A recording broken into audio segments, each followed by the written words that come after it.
Hello दोस्तों, अमृत classes से मैं अतुल आप सबका स्वागत कर रहा हूं। अगर आप चैनल पर नए हैं तो प्लीज़ सब्सक्राइब कर लें और इसको शेयर कर दें, क्योंकि आज मैं आपके साथ डिस्कस करने वाला हूं एनटीपीसी सीबीटी 1 के सिलेबस की संपूर्ण जानकारी। सिलेबस का डिस्कशन इसलिए क्योंकि बिना सिलेबस के परीक्षा पास करना संभव नहीं है।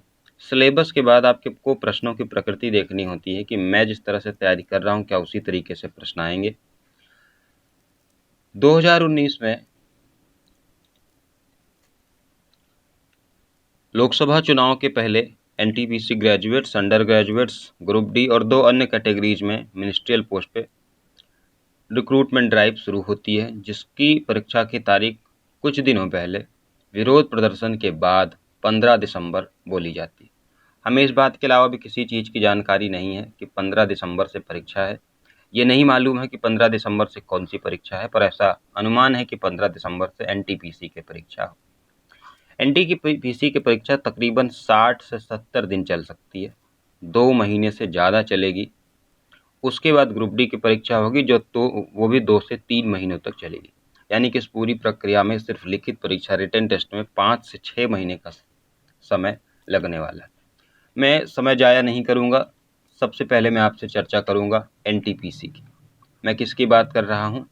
NTPC non technical popular category की, जिसकी तैयारी आप कर रहे हैं, जिसकी एक्सपेक्टेड डेट 15 दिसंबर से है। बहुत सिंपल भाषा में आपको बता दूं कि इसके 3 या 4 चरण हैं। आप सबसे पहले सीबीटी 1 देंगे। सीबीटी 1 यानी कि पहले रिटन एग्ज़ाम देंगे। जो इसमें पास होंगे वो सीबीटी 2 देंगे। जो इसमें पास होंगे वो सीए बीटी देंगे। जो इसमें पास होंगे वो टाइपिंग देंगे। जो इन सब में पास होंगे वो मेडिकल देंगे। और जो इसमें भी पास होंगे वो फाइनली ज्वाइनिंग पाएंगे। तो परीक्षा की चरण की मैंने चर्चा की। परीक्षा के चरण में पहला चरण है कंप्यूटर आधारित टेस्ट, यानी कि सीबीटी 1।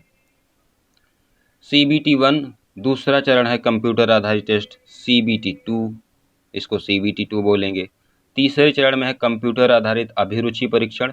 जिन्होंने स्टेशन मास्टर और ट्रैफिक असिस्टेंट की पोस्ट को सेलेक्ट किया है उनके लिए, सिर्फ उनके लिए और किसी के लिए नहीं, ये सिर्फ स्टेशन मास्टर और ट्रैफिक सहायक, सिर्फ इन 2 लोगों के लिए ये CBAT computer based aptitude test, ठीक है। इसमें टी स्कोर बनता है।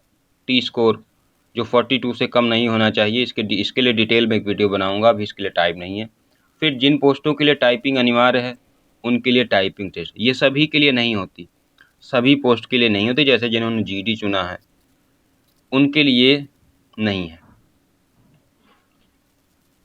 अब हम समझते हैं कि सीबीटी 1 में हमसे क्या पूछा जाएगा, सीबीटी 2 में हमसे क्या पूछा जाएगा। सीबीटी 1 जो कि 15 दिसंबर से होगा, ये समझ लो एक प्री एग्ज़ाम है। क्या है? ये प्री एग्ज़ाम है। प्री एग्ज़ाम में आपको 1.5 घंटे यानी कि 90 मिनट का टाइम मिलेगा। प्री एग्ज़ाम 90 मिनट का होगा, जिसमें जनरल अवेयरनेस यानी जीएस के 40 क्वेश्चन होंगे, मैथमेटिक्स गणित के 30 सवाल होंगे, रीजनिंग के 30 सवाल होंगे। कुल मिलाकर 100 प्रश्न आपसे पूछे जाएंगे। कितने प्रश्न? 100 प्रश्न। कितने मिनट होंगे आपके पास? 90 मिनट। 100 प्रश्न आपसे पूछे जाएंगे। इस एनटीपीसी के प्री में, जिसको सीबीटी 1 बोलते हैं, उसको प्री भी समझ सकते हैं। 100 प्रश्न मिलेंगे और 90 मिनट मिलेंगे। ये 100 प्रश्न 3 अलग अलग टॉपिक से पूछे जाएंगे, जीएस से, मैथ से और रीजनिंग से। जीएस से, मैथ से और रीजनिंग से इनके अलग अलग नंबर ऑफ क्वेश्चंस भी पूछे जाएंगे। जनरल अवेयरनेस यानी जीएस के 40 सवाल होंगे, मैथमेटिक्स के 30 सवाल होंगे और रीजनिंग के 30 सवाल होंगे। जानने वाली क्या बात है कि इसमें नेगेटिव मार्किंग है। पहला पॉइंट क्या? नेगेटिव मार्किंग है। हर सही प्रश्न के लिए, जैसे ही आप एक प्रश्न सही करते हैं तो आपको 1 नंबर दिया जाएगा। गलत प्रश्न पर 1/3 यानी कि 0.33 नंबर काट लिया जाएगा। नोट में पहले मैंने लिखा है 1/3 नेगेटिव मार्किंग। इसमें नेगेटिव मार्किंग है और 1/3 कटेगा। दूसरा, ये सिर्फ एक प्री एग्ज़ाम है। ये सिर्फ एक प्री एग्ज़ाम है। फाइनल मेरिट में इसका कोई भी योगदान नहीं होगा। फाइनल मेरिट में इसका कोई भी योगदान नहीं होगा। ये सिर्फ एक प्री एग्ज़ाम है। इसको पास करने वाले ही CBT 2 यानी कि इसके मेंस में बैठेंगे।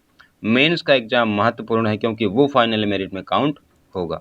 जो सवाल आएंगे वो सारे MCQ आएंगे, मल्टीपल चॉइस क्वेश्चंस होंगे, कुछ भी लिखने जैसा नहीं होगा। 4 ऑप्शंस होंगे, उसमें से आपको चूज करना होगा। कोई सेक्शनल कट ऑफ नहीं होगी, यानी कि आप तीनों विषयों को मिलाकर एक जो नंबर लाएंगे वही कट ऑफ के लिए मेजर किए जाएंगे। कोई ऐसा जरूरी नहीं कि आपको GS में इतने लाने ही लाने हैं, मैथ में इतने लाने ही लाने हैं, ये नहीं। सेक्शनल कट ऑफ नहीं है बल्कि एज ए होल काउंट होगा। कट ऑफ फॉर CBT 2 इसी प्री के आधार पर, प्री के कट ऑफ के आधार पर CBT 2 यानी कि इसके मेंस के लिए बच्चों की संख्या निर्धारित होगी। आई होप आपको बात समझ में आई हो गई। जो 15 दिसंबर से एग्जाम होने वाला है वो क्या है? प्री एग्जाम है। क्या है? प्री एग्जाम है, जिसमें ये सारी चीज़ें पूछी जाएंगी। जैसे ही आप प्री एग्जाम पास करोगे एक मेरिट बनेगी। अगर उस मेरिट को आप क्लियर कर लेते हो तो आपको CBT 2 में बैठना है। आप बोल सकते हो कि ये NTPC का मेंस है, NTPC का मेंस है। बार बार कह रहा हूँ कि प्री के नंबर सिर्फ कट ऑफ क्वालिफाई करने के लिए हैं, सिर्फ स्क्रीनिंग के लिए हैं। प्री के नंबर फाइनल मेरिट में नहीं ऐड होंगे। प्री के नंबर फाइनल मेरिट में नहीं ऐड होंगे। NTPC के मेंस में भी वही प्रक्रिया है। आपको 90 मिनट ही मिलेंगे। इस बार भी टाइम 90 मिनट ही होगा इस बार, लेकिन प्रश्नों की संख्या बढ़ जाएगी। GS के 50 सवाल आएंगे, मैथ के 35 सवाल आएंगे और रीजनिंग के 35 सवाल आएंगे। ये पैटर्न है, सिलेबस भी डिस्कस करूँगा। ये बात समझ में आ गई। मेंस में 1.5 घंटे मिलेंगे, GS के 50, मैथ के 35 और रीजनिंग के भी 35 सवाल मिलेंगे। ध्यान देने वाली क्या बात है कि 1/3 क्या है? Negative marking. एक नंबर मिलेगा सही करने पे, गलत करने पे 1/3 कट जाएगा। ये इम्पोर्टेंट है फाइनल मेरिट के लिए। मेंस में जो नंबर आप लाएंगे वो फाइनल मेरिट में काउंट होगा, यानी कि फाइनल मेरिट जो बनेगी वो 120 आपसे प्रश्न पूछे जा रहे हैं ना, 120। तो ये 120 नंबर में से आप जितने नंबर लाएंगे वो फाइनल मेरिट में काउंट होंगे। प्री के नंबर फाइनल में काउंट नहीं होंगे। नॉर्मलाइजेशन ऑफ मार्क्स जो भी आप पाएंगे उसका नॉर्मलाइजेशन होगा। प्री में भी होता है, मेंस में भी होता है, यानी कि नॉर्मलाइज्ड मार्क्स आपको दिया जाएगा। ये बात समझ में आई। CBT 1 हो गया, आपने क्लियर कर लिया, प्री हो गया समझो, CBT 2 भी हो गया तो समझो आपने क्लियर कर लिया। अब आपका जिन लोगों ने चूज किया है ALP और ट्रैफिक असिस्टेंट, उनका CBAT होगा, अभिरुचि परीक्षण, फिर टाइपिंग होगी जिन पोस्ट के लिए मैंडेटरी है, उसके बाद DV होगा, मेडिकल होगा। इन सारी प्रक्रिया के बाद ज्वाइनिंग होगी। तो अभी उन सारी चीज़ों में समय है, सिर्फ अभी ज़रूरत है प्री और मेंस के सिलेबस को डिस्कस करने की। पहली बात तो ये समझ लो कि प्री और मेंस की तैयारी आप अलग अलग नहीं करोगे, क्योंकि प्री और मेंस का सिलेबस सेम है। फिर फ़र्क क्या है? सिर्फ नंबर ऑफ क्वेश्चंस में जितने सवाल पूछे जाएंगे उसमें फ़र्क है। प्री में आपसे 100 सवाल पूछे जाएंगे, मेंस में उन्हीं विषयों से 120 सवाल पूछे जाएंगे। बस इतना सा फ़र्क है।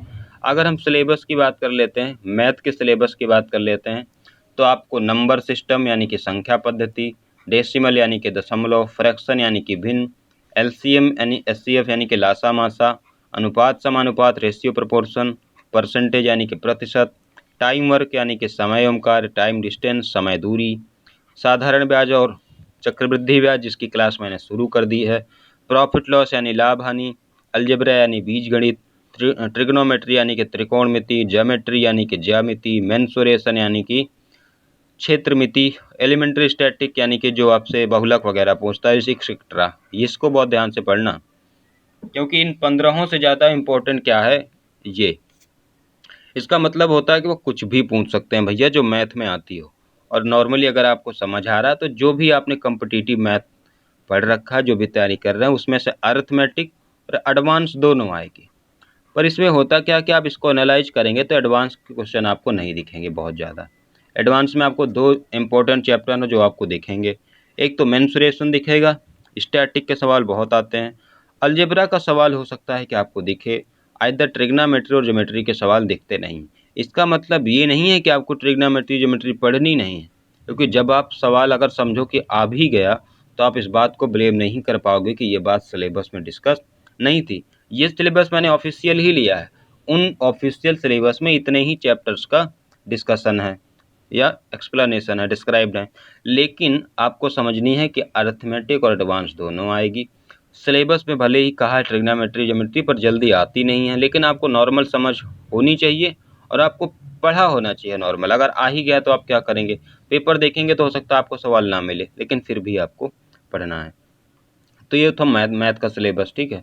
रीजनिंग के सिलेबस की बात करें तो ये रीजनिंग सबके लिए जैसी होती है वैसी ही है, कुछ इसमें अलग नहीं है। एनालॉजी है, number series, alphabet series, coding decoding, mathematical operation, similarities, relationship, analytical reasoning, syllogism यानी कि न्याय निगमन, jumbling, Venn diagram, puzzle, data sufficiency, statement conclusion, course of action, decision making, maps और ग्राफ्स।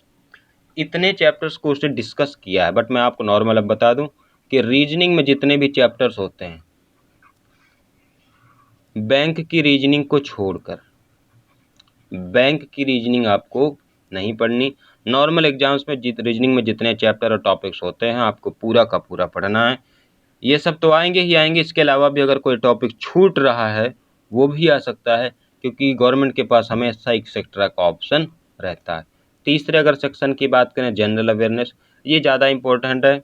इसमें मैं आपको बता दूं कि साइंस की वेटेज बहुत ज़्यादा नहीं है एनटीपीसी के एग्जाम में। जैसा नॉर्मल बाकी के सब्जेक्ट हैं वैसे साइंस भी आती है, तो साइंस को आपको बहुत डीप में जाके नहीं पढ़ना सिर्फ एनटीपीसी के लिए। जिस तरह का आप हिस्ट्री को पढ़ते हो, जिस तरह पॉलिटी को पढ़ते हो, जिस तरह इकोनॉमिक्स को पढ़ना है, जिस तरह ज्योग्राफी को पढ़ना है, उसी तरह साइंस को भी पढ़ना है। नथिंग स्पेशल, कुछ भी आपको स्पेशल नहीं पढ़ना। खास जो है वो है करंट अफेयर्स। रेलवे की जो करंट अफेयर्स आती है वो थोड़ी सी डीप होती है, इसके लिए आपको डीप में पढ़ना होगा, गहन अध्ययन इसके लिए करना होगा। कम से कम 8 से 10 मंथ्स का आपको करंट अफेयर आना चाहिए।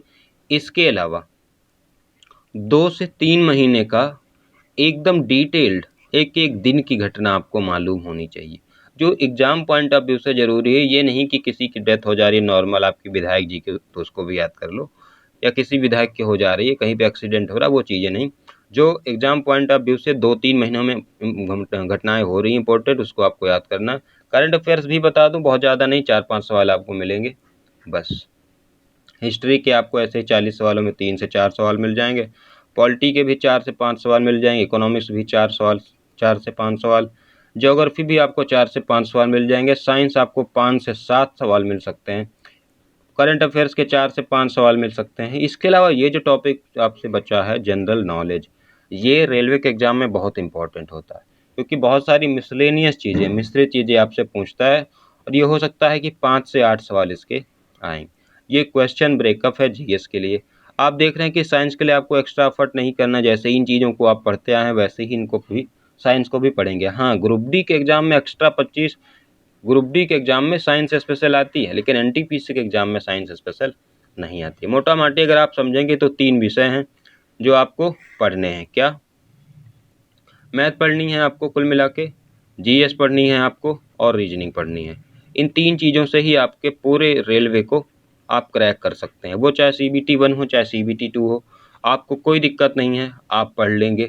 मेंस और प्री में बस सिर्फ सवालों की संख्या का फ़र्क है, इसके अलावा ना तो स्तर का फ़र्क होगा और ना ही अन्य चीज़ों का। सिलेबस भी सेम ही होगा, 3 चरण में, पहला चरण, दूसरा चरण, तीसरा चरण। उनके लिए जिन्होंने ट्रैफिक सहायक और स्टेशन मास्टर को चुना है, टाइपिंग टेस्ट जिन्होंने ऐसी पोस्ट को प्रेफरेंस दी है जिसमें टाइपिंग है, बहुत सारी पोस्ट में टाइपिंग नहीं थी, जिन्होंने टाइपिंग की पोस्ट को प्रेफरेंस नहीं दिया है वो इसको नहीं देंगे। डीबी तो सबका ही होना है, मेडिकल सबका ही होना है, ठीक है।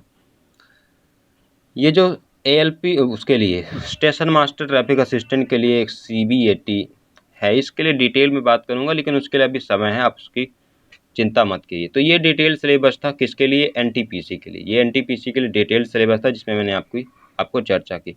प्रश्न आप समझते ही हैं, TCS एग्जाम कराएगा तो एकदम सिंपल सवाल नहीं आने, कैलकुलेटिव थोड़ा सा आता है, ठीक है।